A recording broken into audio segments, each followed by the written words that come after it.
During the last couple of weeks, I tested the new Fitbit Charge 6. I used it to track all of my training sessions and just wore it 24/7. In this video we will discuss all of the new features compared to its predecessor, as well as the overall pros and cons of this tracker. So with that, I would say, let's dive right in, have fun.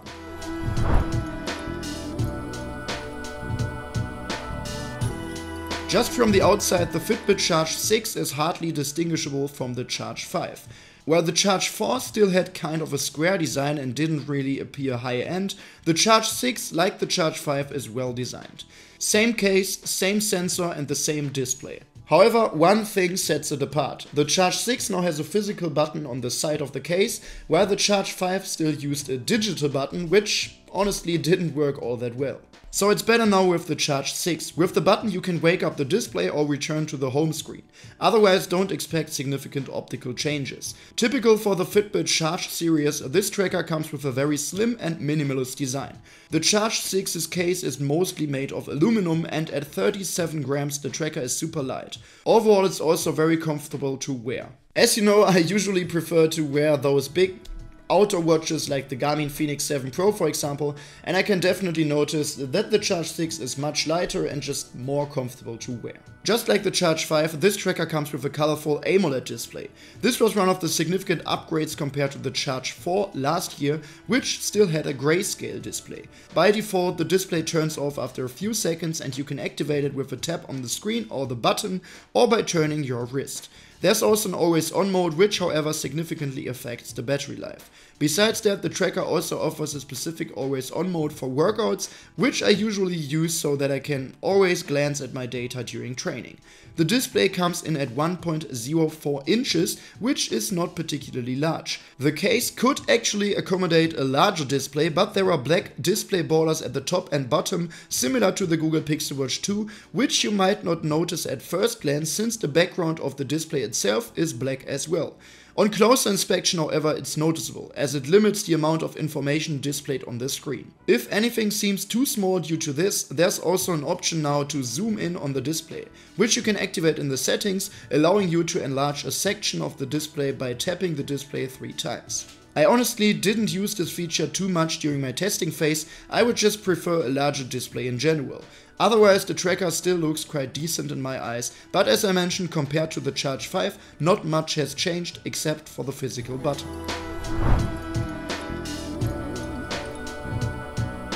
Unlike the sports watches that I mostly feature on this channel, the Fitbit Charge 6 doesn't focus on the training features, but more on the everyday health and fitness features. When swiping down from the home screen, we see the typical Fitbit daily data, including steps, distance covered, active zone minutes and calories burned. Here I can also talk about something that I miss, and that's counting floors. The Charge 4 actually featured a barometric altimeter that helped to track the floors climbed during the day, but surprisingly the Charge 5 omitted this feature last year, and unfortunately the Charge 6 still misses a barometer this year.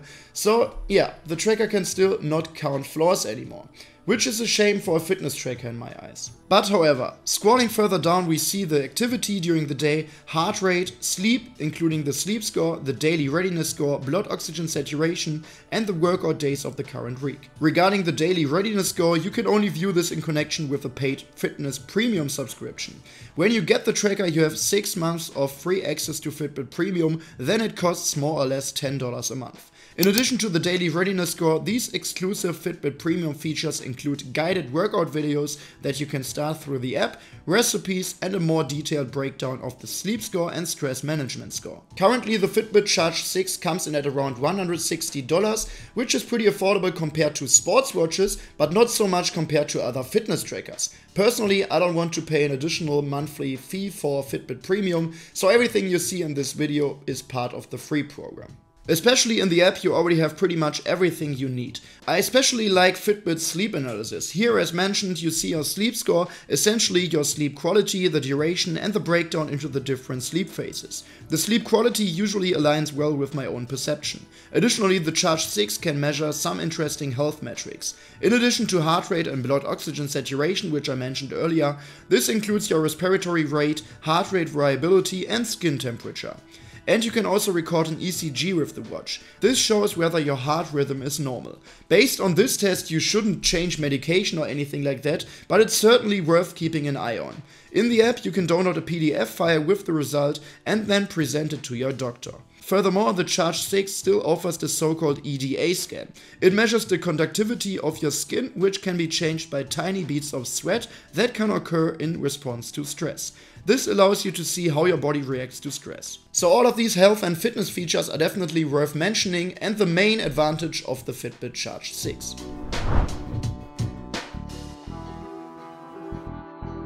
Next, let's take a look at the training features. As I said, the Fitbit Charge 6 is a fitness tracker and not a sports watch, but of course you can use it to track your training sessions. First of all, it's worth mentioning that you now have a lot more sports modes to choose from. With the Charge 5 you could choose from 20 training profiles in the app, but only put 6 modes on the tracker. With the Charge 6 there are now 39 profiles to choose from, and most importantly you can find all of them on the tracker itself, which is very useful. For example, I engage in more than 6 different sports with some regularity, so I was very pleased with this update. You'll also find some more unusual modes, but you still won't have an open water swimming mode or a multi-sports mode. In the modes themselves, you still have pretty much the same training features to choose from. You can set goals such as running a specific distance or burning a certain number of calories. You can set laps or notifications for heart rate zones. The tracker can also automatically detect certain sports, which you can set up here as well. You can use an auto pause and auto stop function, and as mentioned earlier, activate the always on mode for your workouts. But we've seen all of this before on the Charge 5 as well. However, a new feature is that the Charge 6 now has a heart rate broadcasting feature. This is not to be found in the training mode itself, but in the control center when swiping up from the home screen. With this feature you can send your pulse data live to compatible external devices such as treadmills. This is definitely a very useful addition, but I honestly don't use it too much because I usually do my workouts outdoors. 3 of the biggest innovations of the tracker are related to Google. Fitbit was acquired by Google some time ago, so for example with the Google Pixel Watch 2 you have tons of Fitbit features, and now with the Fitbit Charge 6 you have many Google features in return. Firstly, there's Google Wallet, which you can use for contactless payments, and YouTube Music. So you can control the music from YouTube Music via the tracker. Last year I had criticized that the Charge 5, unlike the Charge 4, no longer allowed music control, but with the Charge 6 it's back. And you can also control the music during your workouts. But as I said, only if you have YouTube Music, and unfortunately only if you subscribe to the paid YouTube Music Premium. A third Google feature is using Google Maps on the Fitbit Charge 6. So you can start navigation via the Google Maps app on your phone, and then turn-by-turn instructions will be displayed on the watch. You can see on the tracker when you need to turn, so you don't always have to take your phone out of your pocket when running or cycling. However, of course, this is very basic and not comparable to the navigation features of sports watches, but still a nice update compared to the Charge 5.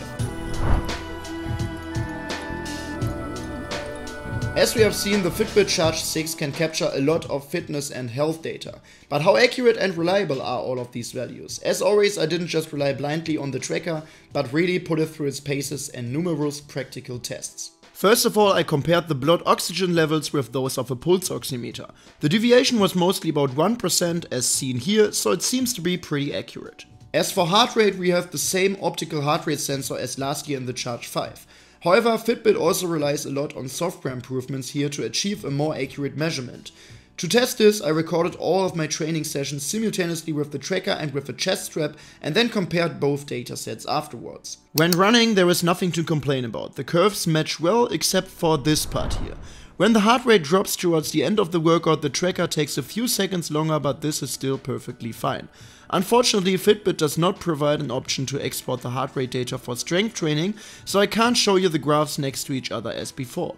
However, here are the corresponding screenshots of the workout. For example, here the average heart rate according to the chest strap is 91 beats per minute and the maximum heart rate is 147. According to the Charge 6, the average heart rate is 86 and the maximum is 140. Looking at the curves, it looks pretty good towards the end, but here at the beginning my heart rate goes to around 140 beats per minute several times and the tracker didn't detect that. In this second session, the average heart rate according to the chest strap is 113 and according to the tracker is 110. The maximum heart rate is 153 according to both. Overall, it looks really good at first glance, so I wouldn't rely 100% on the Charge 6 for strength training or similar sports, but it does look better than most other trackers or watches. Lastly, I wanted to check the GPS accuracy, and unfortunately this was not good at all. First of all, I conducted my classic forest test. For this I walked the exact same path on narrow forest trails back and forth so that the recorded route should ideally consist of 2 perfectly overlapping segments. This result here is okay, but compared to other sports watches it's not good. But even more importantly, I experienced frequent GPS issues and problems. Firstly, in most cases it took forever to get a GPS signal at all, and then it often looked like this. In the middle of this running session the GPS signal was lost, hence the straight line. In this running session almost no data was recorded at all, even though I was running for like half an hour and only in the city, which should be easy for the GPS to determine. So similar to the Google Pixel Watch 2, I had really bad experiences with the GPS of the Charge 6.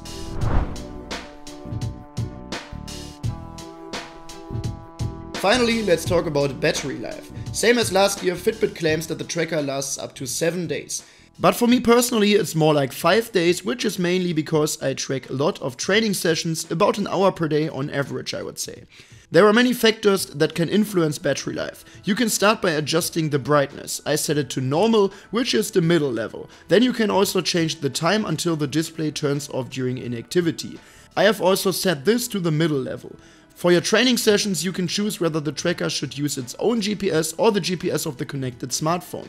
This would of course save battery, and since the results I achieved with the tracker's GPS were very bad, I would actually recommend using your phone's GPS instead.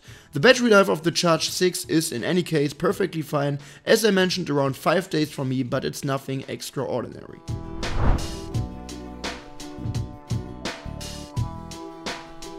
Alright, so what can we conclude about the new Fitbit Charge 6? First of all, you should be aware of what you would want this tracker for. It's definitely a very good fitness tracker, so the health and fitness features are very useful. Things like blood oxygen saturation and even more so the ECG feature and the EDA scan are definitely worth mentioning. The sleep analysis is once again very well done, and the interaction with the app continues to work very well as well. As an athlete, I was happy to see the new training profiles and especially that you can now store more than just 6 on the tracker. The heart rate broadcasting feature is a nice addition, and the Google apps, especially turn-by-turn navigation using Google Maps, are very useful as well. Of course, however, the tracker is in no way comparable to sports watches in this regard. Unfortunately, I have also had very bad experiences with the GPS accuracy, so in this regard the tracker was not usable for me at all. Apart from the GPS, however, the Charge 6 is worth considering for what it is intended for and at this price. However, if you already have the Charge 5, I doubt that the update is worth it, as for me personally not many crucial new features have been added. If you're coming from the Charge 4 or older models, then I think it's definitely worth it however. So let me know in the comment section down below what you think of the new Fitbit Charge 6. If you found this video to be helpful or interesting, you could really support me and my work here by giving this video a quick thumbs up, and if you don't want to miss any more videos in the future, you should definitely subscribe to this channel. But for now, thanks a lot for watching and see you next time.